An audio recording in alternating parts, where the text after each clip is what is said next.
The island of Sodor had many visitors, and Sir Topham Hatt had scheduled more trains. Gordon, the big engine, had to work harder than ever before. "Come on," he called to the coaches. "Come on, come on, come on. The passengers rely on me to be on time."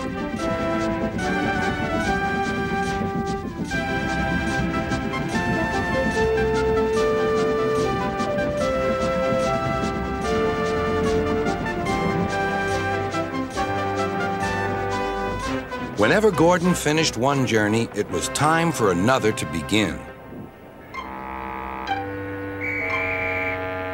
"Never mind," he puffed. "I like a long run to stretch my wheels."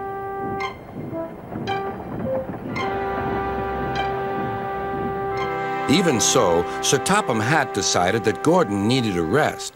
"James shall do your work," he said kindly. James was delighted. He liked to show off his smart red paint and was determined to be as fast as Gordon.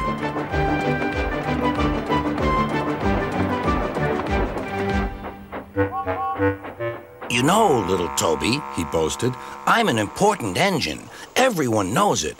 I'm as regular as clockwork, never late, always on time. That's me." "Says you," replied Toby. Just then, Sir Topham Hatt arrived. "Your parts are worn, Toby, so you must go to the works to be mended." "Can I take Henrietta, sir?" "No. What would the passengers do without her?" Toby saw Percy by the water tower. "Don't worry, Toby. I'll take care of Henrietta until you get back."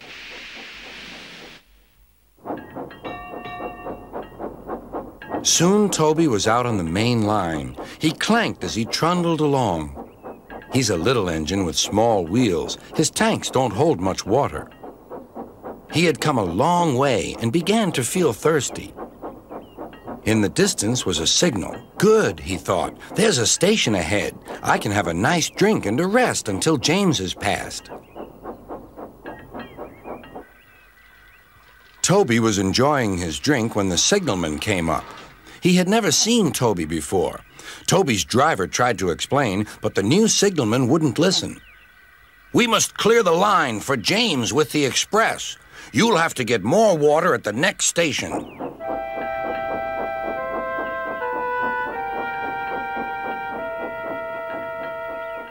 Hurrying used a lot of water, and his tanks were soon empty.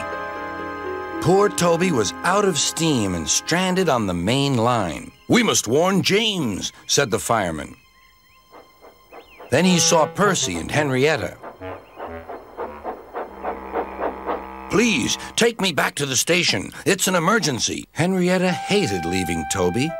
"Never mind," said Percy. "You're taking the fireman to warn James. That's a big help." Henrietta felt much better.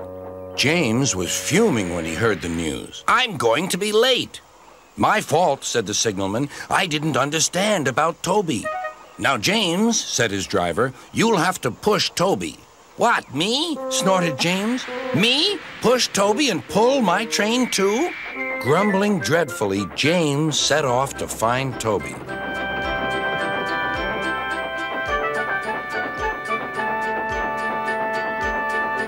He came up behind Toby and gave him a bump. "Get on, you!"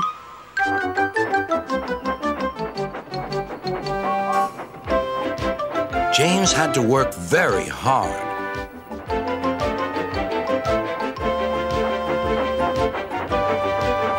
When he reached the workstation, he felt exhausted.